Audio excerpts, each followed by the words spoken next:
सांगतो त्या ठिकाणी एकतर मला माझं शरीर या उपोषणामुळे साथ देत नाही, परंतु माझी मराठा समाजाला पुन्हा पुन्हा विनंती आहे की मी असं नसन माहीत नाही, परंतु समाजाची एकजूट फुटू देऊ नका. हे मराठ्यांचं वादळ आता मुंबईला निघाल्यानंतर कशा पद्धतीनं चित्र असेल, कोण कोण कुठे कसे सहभागी होतील आणि आत्ताची तुम्ही आढावा घेतला असेल? काय हे मराठ्यांचं वादळ इथून निघाल्यानंतर ते कुठून कुठून कसे सहभागी होतील त्याचा सगळा आढावा घेतला असेल, काय नियोजन आहे? आम्ही आढावा मागच घेतलेला आहे. यांचं जे अडवायचं किंवा ट्रॅपचं, कुठं येऊ द्यायचं नाही द्यायचं, हे ज्यावेळेस त्यांचे विषय सुरू होते तेव्हापासूनच आम्ही सुद्धा काही गोष्टी ठरवून घेतलेल्या आहेत. मी मीडियासमोर जाहीर सांगायला सुद्धा कधी मागं बघितलेलं नाही, पण आत्ताच नको. त्यामुळं आम्ही टप्पे पाडले आहेत आमचेसुद्धा. तुम्ही जर तुमचे टप्पे पाडू शकतात तर आम्ही सुद्धा आमचे टप्पे पाडलेले आहेत. मी तुम्हाला 5-6 दिवसापूर्वी सांगितलं असं अशाच पत्रकार परिषदेच्या माध्यमातून इथून मी एकटा निघतोय का 5,000 निघतात का 10,000 निघतात का 1,00,000 निघतात. मुंबईजवळ आल्याच्या नंतर तुम्हाला करोडात तो आकडा दिसणार आहे, कारण आम्हाला काही पेश शिल्लक ठेवणं गरजेचं आहे. यांनी खरंच सामंजस्याच्या भूमिकेनं मार्ग काढायचा आहे का आणखीन काही. त्यामुळं आम्ही सुद्धा काही मागं काही पुढं आम्ही 2-2, 3-3 खिंडाला लढवणार आहेत. त्यावेळेस गेलेले पोरं मराठा आरक्षणाचे मुंबईत खिंड लढवणार आहेत. आमच्या माता मावल्या इथं करोडोच्या संख्येनं राज्यभर आपण आपल्या तालुक्यात जिल्ह्यात लढणार आहेत.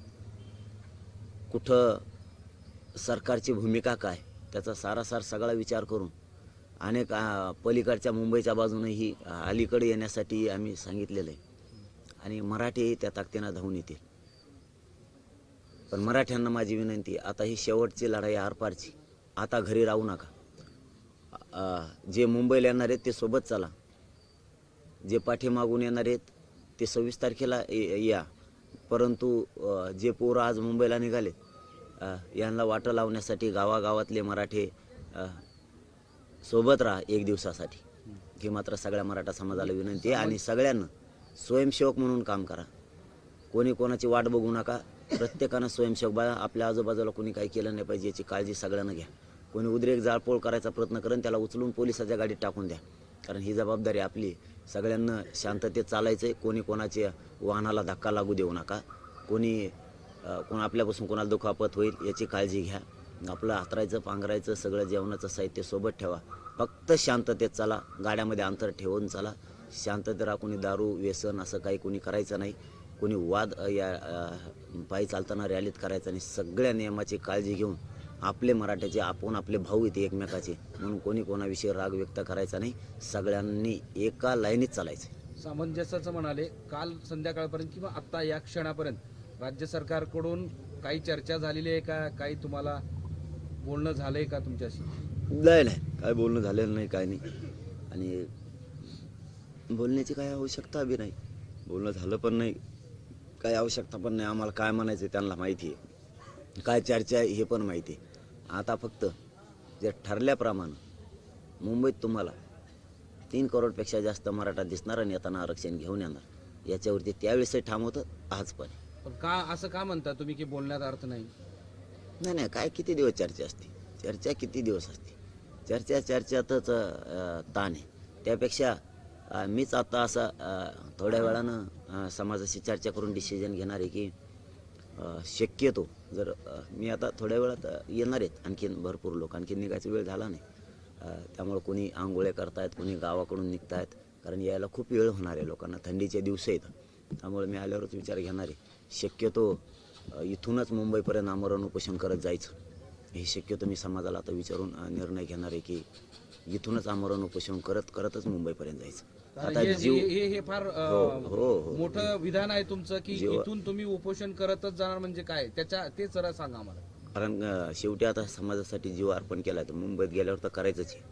पण शक्यतो मी विचारतो समाजाला आल्याच्या नंतर की शक्यतो मी बसलो जे काय असेल त्यातूनच आमरण उपोषण करतच मुंबईला जायचं. 26ला म्हणजे इथूनच सुरू, 26लाही करायचं आणि तिथंही करायचं. जेव्हा जीव अर्पण केला आणि तेव्हा सरकार जर मराठ्यांना वेठीस धरणार असलं तर आपलंही सगळा जीवपणाला लावायचं आपण बी ठरवलं आहे. पण शक्य आहे का? कारण एका ठिकाणी उपोषण करणं, बसणं आणि चालत जाणं उपोषण करत, हे शक्य आहे का? त्यात गाडा घेऊ आम्ही किंवा मग काय करता येईल ते करू, पण समाज शेवटी मोठा आहे आणि या समाजाच्या न्यायासाठी सरकार जाणून बुजून जर मराठ्यांच्या नोंदी सापडल्या असून मराठ्यांना आरक्षण देणार नसेल तर कुठंतरी जीवाची बाजी लावून जीवावर उद्धार होऊन या गोरगरिबांच्या लेकराला मोठं करण्यासाठी आपल्याला एक टोकाचं पाऊल हे गोरगरिबांचे मराठ्यांचे लेकरं मोठं करण्यासाठी आपल्याला कुठंतरी टोकाचं पाऊल उचलावं लागणार आहे. म्हणून आपला जीवच आपण जर समाजाला अर्पण केला तर जीवाची काय काळजी करायची. म्हणून शक्यतो मी सगळ्यांना विश्वासात घेऊन मी शक्यतो इथूनच आमरण उपोषणाची घोषणा करून आमरण उपोषण करत मुंबईपर्यंत निघण्याची माझी तयारी. 26ला गेल्यावर तर बसायचंच आहे, त्यापेक्षा आत्ताच बसलं म्हणून काय प्रॉब्लेम आहे. कधीतरी तिथं गेल्यावरही जीवाची बाजी लावायचीच आहे, मग आत्तापासूनच लावली म्हणून काय प्रॉब्लेम आहे. काल मुख्यमंत्री असं म्हटले होते की सरकार सकारात्मक आहे, तुम्ही सामंजस्य भूमिका घेतली पाहिजे. सामंजस्याचीच भूमिका होती म्हणून 7 महिने वेळ दिला. आम्ही त्यांच्या शब्दाचा मान सन्मान केलेला, याच्यापेक्षा काय करणार. मुख्यमंत्री एकनाथ शिंदे हे आता ऑनलाईन बैठक घेणार आहेत. आपण काही प्रतिनिधी सहभागी होणार का, काही चर्चा करणार का? काय मराठा आरक्षणाच्या संदर्भात ते बैठक घेणार का? काय ते चर्चेत काहीच नाही आहे. त्या चर्चेत जर 54 लाख नोंदी मिळालेल्या असून प्रमाणपत्र मिळत नाहीत, 54 लाखांच्या परिवाराला मिळत नाहीत, तर त्या चर्चेत काय. त्यापेक्षा शेवटी आम्हालाच टोकाचा संघर्ष करावा लागणार. पाटील, तुम्ही असं म्हणताय की 54 लाख नोंदी असणाऱ्यांना अगोदर प्रमाणपत्र द्या. जर सरकारने या सगळ्या काळामध्ये ही प्रक्रिया पूर्ण केली तर 23 डिसेंबरपासून आत्तापर्यंत करू शकत होते. जाणून बुजून मराठ्यांच्या लोकांचं वाटोळं करायचं हे सरकारचं स्वप्न दिसतं. त्यामुळं आम्हाला आता टोकाचा लढल्याशिवाय पर्याय नाही. आणि ते देतील अशी आशा तरी कशी धरावी. कोण कोण विरोधात आहे, कोण कोण मराठा आरक्षणाच्या बाजूने, यामुळे काही अडचणी येत आहेत. त्यापेक्षा आपणच आता लढलं पाहिजे. सामंजस्याच्या भूमिकेला मुख्यमंत्री साहेबांच्या आम्ही कधीच साथ दिली नाही. त्यांनी 30 दिवसाचा वेळ मागितला, आम्ही 40 दिवसाचा दिला. त्यांनी 3 महिन्याचा मागितला, आम्ही 3 महिन्याचा दिला. त्यानंतर त्यांनी 2 महिन्याचा 24 डिसेंबरपर्यंत मागितला, आम्ही 2 डिसेंबरपर्यंत सुद्धा 24 डिसेंबरपर्यंत सुद्धा वेळ दिला. आता 23 डिसेंबरला आम्ही घोषणा केली की आपण मुंबईला चाललो. आता 23 डिसेंबर ते 20 जानेवारी म्हणजे 2-3 दिवसांनी हा सुद्धा महिना आहे. याच्यापेक्षा काय करायला पाहिजे. आमची काय चूक आहे, आमची काय चूक आहे.